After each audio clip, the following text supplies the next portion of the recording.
Bien, en este vídeo vamos a abordar la excreción en los animales y también vamos a ver los receptores y los efectores relacionados ya con la función de relación. Entonces, la excreción en los animales es el proceso por el que se eliminan las sustancias de desecho, es decir, las reacciones químicas que tienen lugar en nuestras células generan unos compuestos que son tóxicos, que se consideran sustancias de desecho y que hay que eliminar. Entonces, así conseguimos mantener la homeostasis, que ya hemos hablado varias veces, que son los procesos que mantienen las constantes vitales en nuestro cuerpo.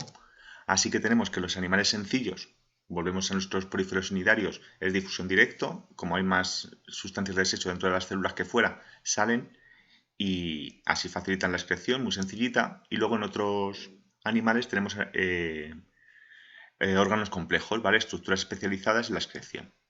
Entonces, ¿qué productos de desecho generan los animales? Vamos a pensar en las biomoléculas, ¿vale? Glúcidos, lípidos, proteínas y ácidos nucleicos. Glúcidos y lípidos lo que nos van a producir es agua metabólica y dióxido de carbono, pero las proteínas y los ácidos nucleicos, aparte de del dióxido de carbono y el agua, van a producir también grupos amino. Y estos grupos amino, que pueden expulsarse como amonio, urea o ácido úrico, son los que son muy tóxicos y tenemos que eliminar y nos cuesta un poco más que respecto al agua y al dióxido de carbono. Bueno, vamos a verlos en detalle. El dióxido de carbono, como sabéis, se elimina en la respiración. El agua y las sales minerales no siempre se eliminan, no siempre se consideran desechos y muchas veces se aprovechan por las células. Y luego tenemos los productos nitrogenados. Como hemos hablado, hay tres formas de producirlos. O bien con forma de amonio, entonces se llaman animales amoniotélicos, que expulsan en forma de amoníaco. Suelen ser vivos acuáticos donde el agua no es un factor limitante porque es necesario que esté muy diluido, si no es tóxico. Luego, pues, como sabéis, el amonio es una base y aumenta el pH, entonces puede dar lugar a problemas en el cuerpo si tenemos un pH muy básico. Luego los urotélicos lo que expulsan es urea, y aquí estamos nosotros, junto con los tiburones, anfibios y tortugas, y como sabéis la urea también tiene que ir diluida, por eso la orina tiene una gran cantidad de agua. Y luego tenemos los uricotélicos, que lo que hacen es expulsar ácido úrico. Es una forma semisólida de los compuestos nitrogenados, es menos tóxico y está especialmente adaptado para ambientes secos, ya que no hace falta que esté muy diluido para su expulsión. Además, como es un ácido, y como tenéis aquí las aves, además de los reptiles y los insectos, las aves cuando te bautizan un coche es importante limpiarlo rápido porque ese ácido úrico se come la pintura de los coches. Así que es una forma de estropearlo rápidamente dependiendo de dónde aparquemos. Bien, vamos a ver la excreción en invertebrados y diferentes estructuras. Además, se ve que van como evolucionando.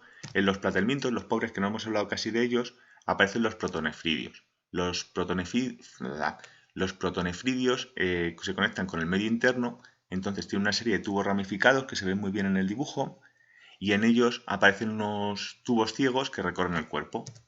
Entonces, en el interior o bien tenemos células flageladas que las llamamos solenocitos, o tenemos células ciliadas, que las llamamos células flamígeras.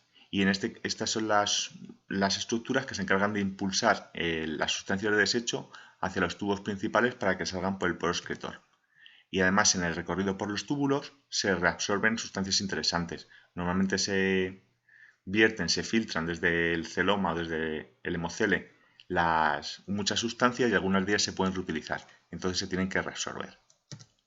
Luego tenemos los metanefridios que aparecen en anélidos y también en algunos moluscos y son estructuras abiertas con dos extremos como se ve aquí en el dibujo. Entonces tenemos un edificio en contacto con el celoma, con la parte interna del animal, que es el nefrostome, que tiene esta forma tan característica de embudo con cilios para que entre todas las sustancias filtradas.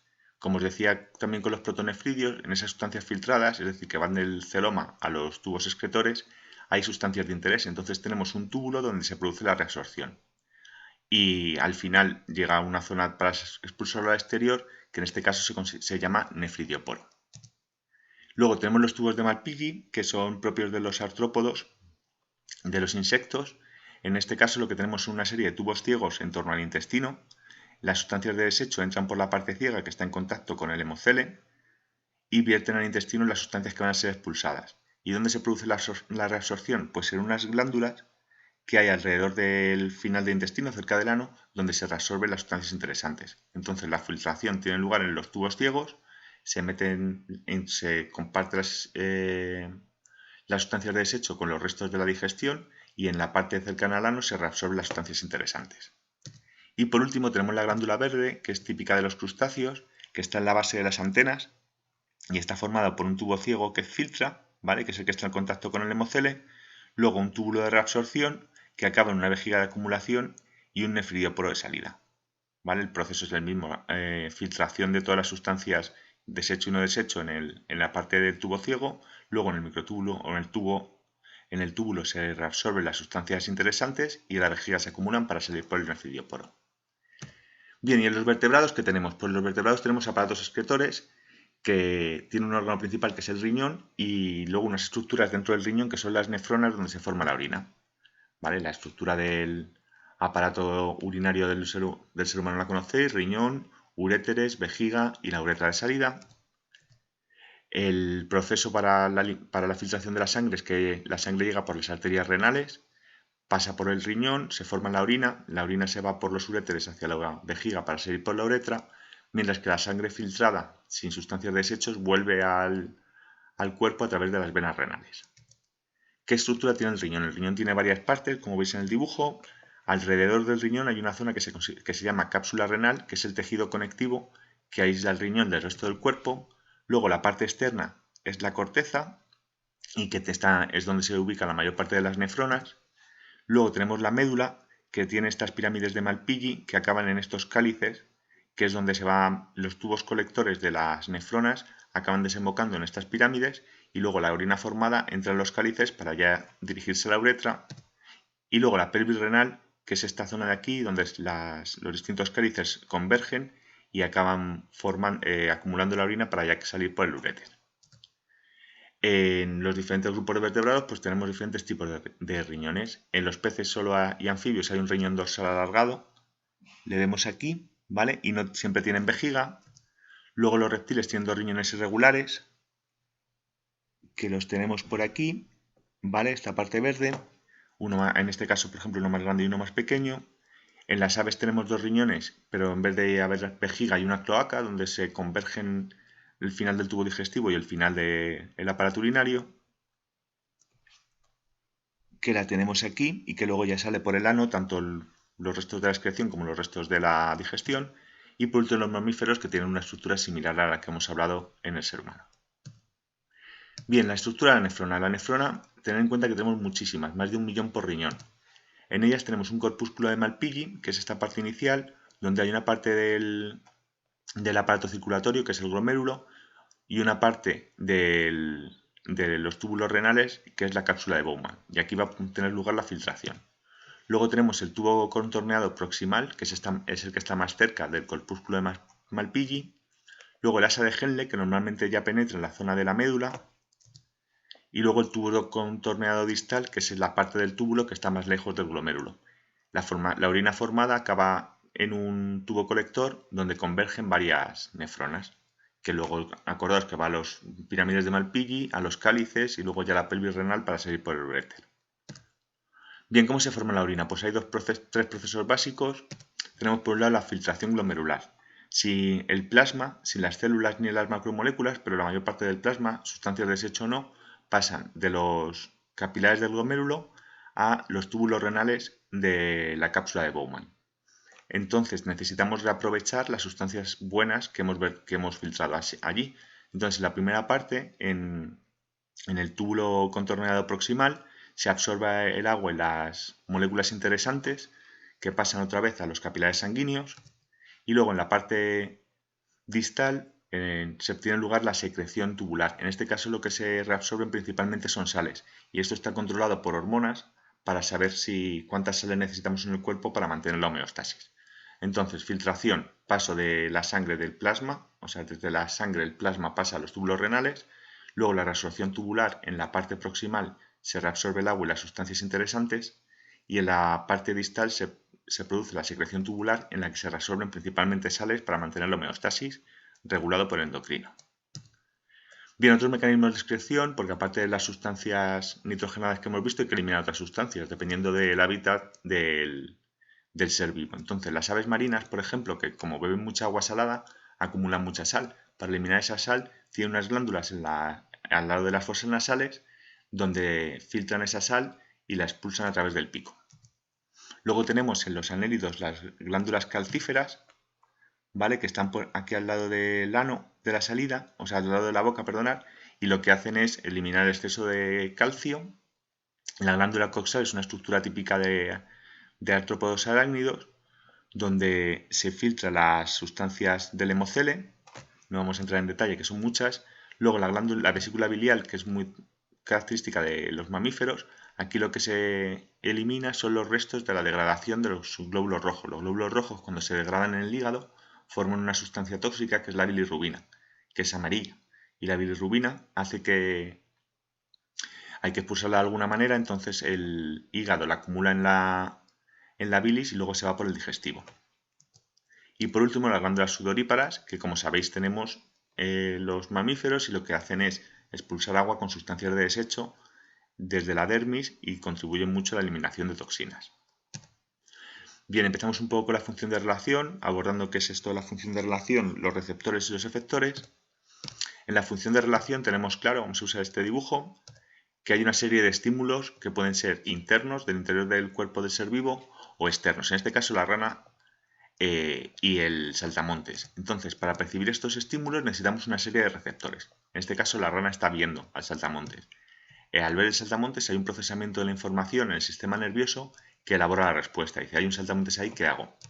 Y la respuesta la realizan los efectores. En este caso el efector va a ser la lengua, es un efector motor vinculado al aparato locomotor y a veces el efector es una glándula. Entonces se produce una secreción, pues se llama secretora, y el responsable es el sistema endocrino.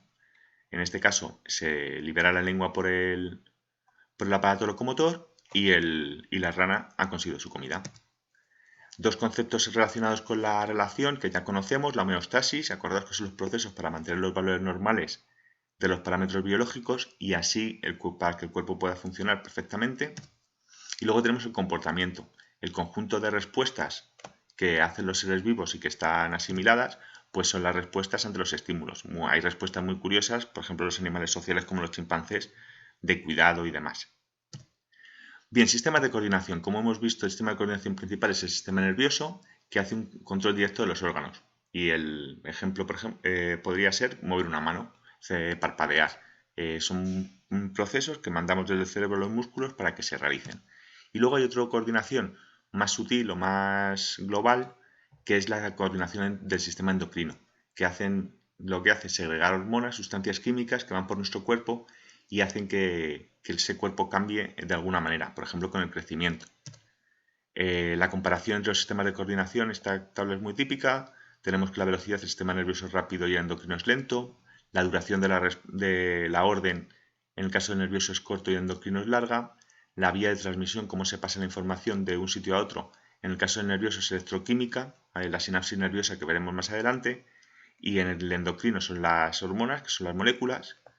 Luego la vía utilizada, el sistema nervioso usa los nervios, los conjuntos de neuronas, mientras que el sistema endocrino usa los líquidos internos, el medio interno, y luego lo específico que es. El sistema nervioso es muy específico, mueves un dedo de la mano, del pie, de la pierna, mientras que el sistema endocrino afecta a todo el cuerpo en general, es mucho menos específico. Y luego el funcionamiento de la homeostasis, la retroalimentación negativa. Es interesante conocer que cuando se produce una regulación mediante el endocrino, la respuesta es posterior, por eso se llama retroalimentación, y negativa porque lo que se hace es compensar el exceso bajando la actividad para volver a los valores normales. En este ejemplo, aunque está en inglés, se entiende bastante bien, la presión sanguínea está alta, nuestros viscoreceptores lo perciben, le mandan una señal al cerebro que manda una señal al corazón para reducir el ritmo cardíaco. Entonces va a bajar la presión. Primero tiene que haber un problema, entonces por eso es retroalimentación, porque es a posteriori, y luego es negativa porque la orden que mandamos es en contra del parámetro que está en exceso. Así que por eso lo llamamos retroalimentación a posteriori y negativa porque queremos controlar lo que está de más. Los receptores sensoriales son las estructuras capaces de percibir los estímulos y transformarlos en impulsos eléctricos para que el sistema nervioso los procese. Entonces tenemos varios conceptos asociados. La sensibilidad, capacidad de percibir estímulos. Nuestro olfato, por ejemplo, es mucho peor, es mucho menos sensible que el olfato de un perro. La especificidad, Cada estímulo es capaz de percibir solo un tipo de estímulo. La intensidad cerebral es la cantidad mínima de estímulo que puede percibir un receptor. Por ejemplo, puede haber un olor muy sutil, que haya personas que huelan y personas que no huelan. Y luego la adaptación. Eso significa que cuando estamos mucho tiempo sometidos a un estímulo, el receptor se acostumbra y deja de percibirlo. Pasa mucho con el olfato con las colonias o con el mal olor a veces cuando entras en clase después de gimnasia. Entonces al final te adaptas y ya no lo percibes. También te puede llevar a perder sensibilidad. Por ejemplo, si oyes música fuerte todo el rato con los cascos, tu oído se adapta y luego los sonidos más sutiles no los vas a oír. Y los tipos de receptores según su ubicación pueden ser terminaciones nerviosas, ¿vale? Libres, como aquí las de la piel, que son los que perciben el dolor. Luego tenemos células epiteliales especializadas. Aquí tenemos el bulbo olfatorio, que de él se derivan unas células epiteliales que están especializadas con unos cilios que perciben las sustancias en disolución que dan lugar a los olores. Y luego podemos tener los agrupados en órganos, que además de proteger a los receptores, aumentan su efectividad, como por ejemplo los ojos. Más tipos de receptores, según el origen del estímulo, pueden ser externorreceptores, que nos informan de lo que pasa afuera, o internorreceptores. Y los internorreceptores pueden ser viscerorreceptores, que informan del estado del medio interno, y propioperceptores, que nos informan de la posición y de la tensión muscular, es decir, cómo estamos posicionados. Estamos sentados, de pie, girando, andando, y están muy vinculados al aparato locomotor. Vale, aquí tenéis la señal de cómo el aparato locomotor le manda una señal a la médula espinal y de la médula espinal al cerebro, principalmente al cerebelo, que lo informa de cómo estamos. Y eso es importante para poder reaccionar. Y luego, según el tipo de estímulo que perciben, tenemos los mecanorreceptores que perciben cambios de presión.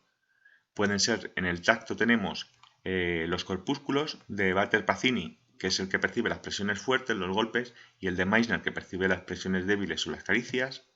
Luego tenemos en los peces la línea lateral, que les informa, la línea lateral que les informa de los cambios de presión en el agua. Entonces saben si se acerca alguien por un lado. Tener en cuenta que los peces ven hacia adelante, entonces tienen mucha parte de su cuerpo desprotegida. Y con la línea lateral saben si viene algún pez, algún depredador por los lados. Y luego también tenemos mecanorreceptores en el oído, que están vinculados a la audición, de la que hablaremos más tarde, y también al equilibrio. En el equilibrio, que es muy importante para no tener vértigos y poder reaccionar, tenemos dos tipos de estructuras. En los invertebrados tenemos los estratocistos y en los invertebrados estratocistos y en los vertebrados los canales semicirculares. Luego tenemos los termorreceptores, en los insectos están en las antenas y en el ser humano tenemos en la piel, también en la lengua y demás, pero principalmente en la piel tenemos el de Cross, que se encarga del frío, y Ruffini, que percibe el calor. Luego tenemos quimiorreceptores, que están en el olfato, por ejemplo, y perciben solo sustancias volátiles, es decir, disueltas. En las fosas nasales, en los insectos están en las antenas. Los reptiles tienen un órgano especializado, que es el órgano de Jacobson, que lo tienen en la boca, por eso los reptiles sacan todo el rato la lengua, porque en la lengua captan los olores, las sustancias en disolución en el aire, y las interpretan en el interior de la boca, en ese órgano de Jacobson. Y luego tenemos las feromonas, que son productos químicos que desprenden los seres vivos para comunicarse entre sí. ¿Vale? Las hormigas, por ejemplo, van dejando feromonas para saber qué camino ha hecho una y que la otra hormiga que viene detrás no lo repita. Llega otro camino buscando comida y así aumentan la efectividad de la búsqueda de alimento. Y también se consideran quimiorreceptores los del gusto, que pueden estar en las antenas, en los tentáculos, en las patas de algunos artrópodos y en el ser humano lo tenemos en la lengua. Y luego los fotorreceptores, que vamos a verlos también, pueden ser manchas oculares, que son grupos de esos receptores en animales más primitivos y que lo que perciben solo es el cambio de intensidad. Y luego tenemos órganos de la visión que dan mucha más información de colores, distancias y demás. ¿Vale? Los tipos de ojos los abordaremos luego. Aquí tenéis un ejemplo con ave, ser humano e insecto. Bien, los órganos sensoriales, como habíamos dicho, teníamos los ojos. Los ojos pueden ser de diferentes tipos. Tenemos los ojos simples. Los ojos simples aparecen en invertebrados y aparecen en número variable. ¿Vale? Y arácnidos y miriápodos suelen tener más de una pareja. Aquí tenemos una araña muy graciosa con sus 4 ojos, que al percibir información de 4 ojos le da mucha información de la distancia. Esta araña es depredadora, salta, entonces necesita calcular muy bien las distancias y por eso aplica los 4 ojos. Luego tenemos los ojos compuestos que se forman por la unión de omatidios. Aquí tenemos una fotografía con microscopio electrónico de una mosca, podría ser, porque estos son piezas chupadoras. Y no sé si percibís que hay muchas piezas pequeñitas. Esas piezas pequeñitas solo son omatidios. El resultado de la percepción de tantos omatidios es ver en mosaico, ¿vale? Es como ver en una pantalla del ordenador muchas ventanas abiertas. Con lo mismo, pues así verían los artrópodos. Y luego los vertebrados tenemos el globo ocular. El globo ocular, la estructura la debéis conocer. Tenemos una protección externa dura que es la esclerótica, que en la parte posterior, en la parte que está en contacto con el exterior se transforma en la córnea transparente. Debajo de la córnea tenemos un líquido que es el humor acuoso. Además tenemos un agujero que es la pupila, que es este agujerito de aquí, y alrededor de la pupila tenemos unos músculos pequeñitos coloreados que es el iris.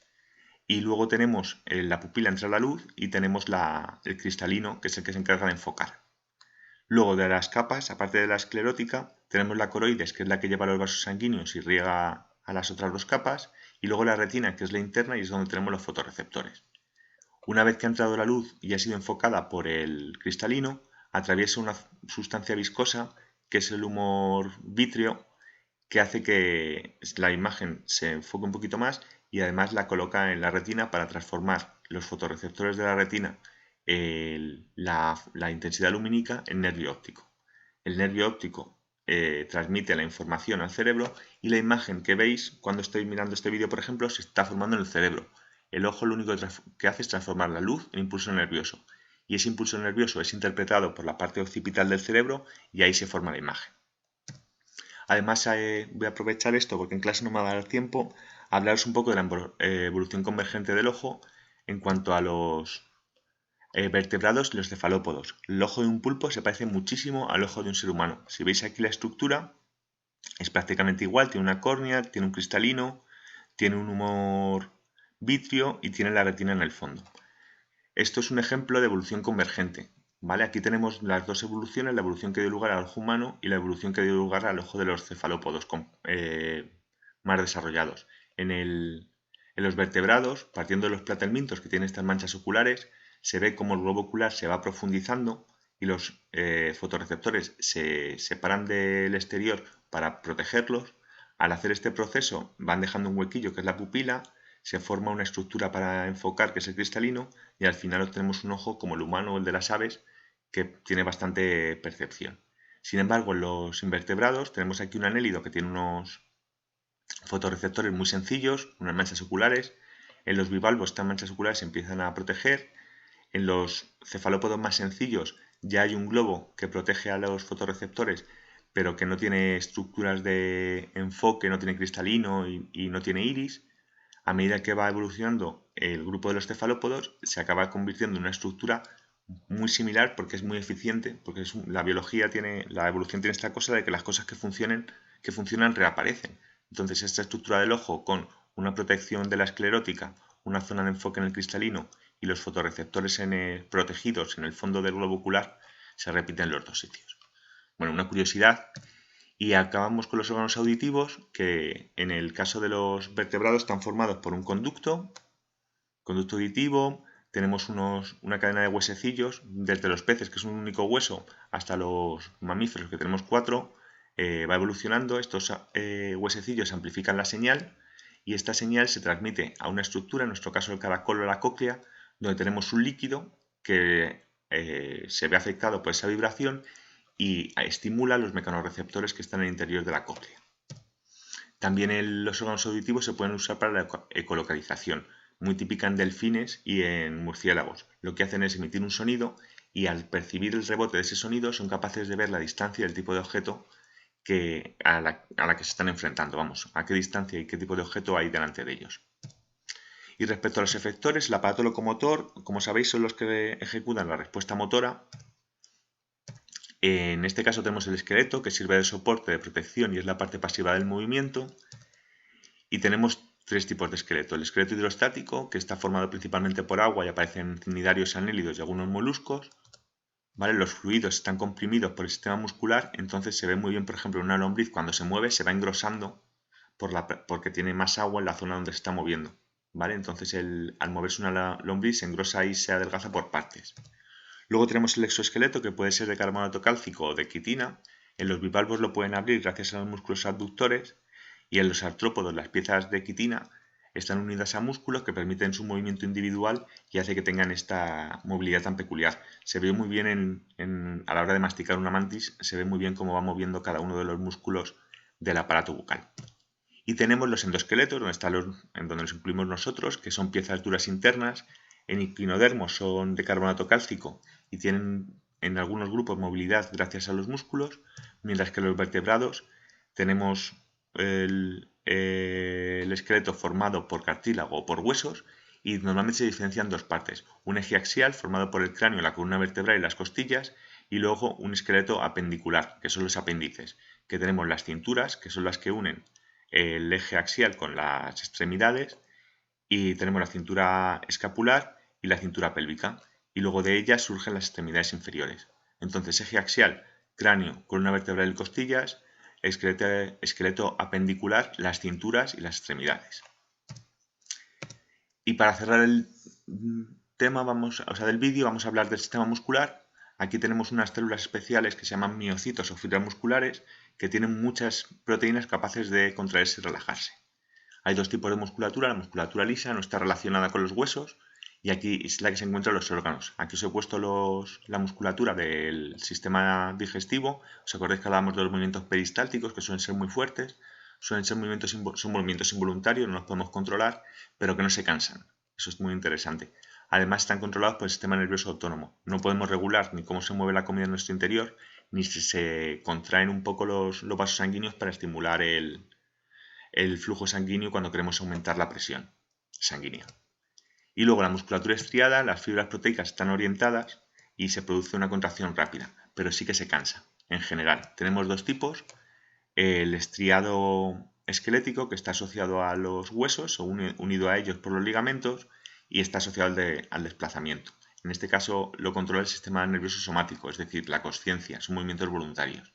Mientras que el cardíaco, que se parece mucho en estructura, pero también en la forma de funcionar se parece más al liso, porque son movimientos involuntarios, es decir, controlados por el sistema nervioso autónomo, y además no se cansa, no nos duele el corazón de que se dilata mucho. Y aquí tienes una comparación de la estructura de los tres en microscopio microscopio óptico, perdonar.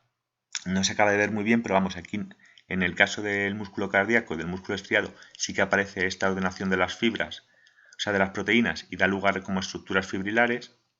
Por eso se les conoce como fibras musculares, mientras que en el liso no se aprecian esas fibras, ¿vale? Pues nada, hasta aquí este vídeo. Como siempre, lo trabajamos en clase. Un saludo.